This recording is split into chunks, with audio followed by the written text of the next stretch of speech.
Tangail general ও medical college হাসপাতালে diarrhoea ও pneumonia রোগীর ভয়াবহ চাপ, আসনের অভাবে গাছে ঝুলছে স্যালাইন, ওষুধ সংকটের চরম দুর্ভোগ।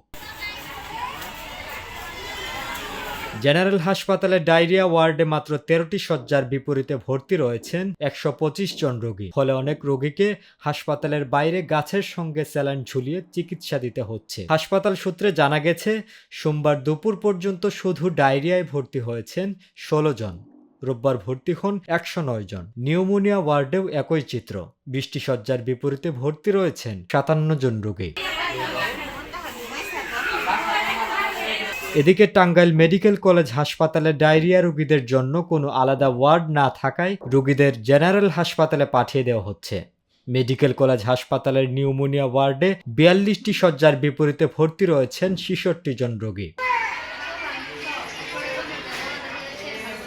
রোগীর স্বজনদের অভিযোগ, হাসপাতালে চরম ওষুধ সংকট রয়েছে।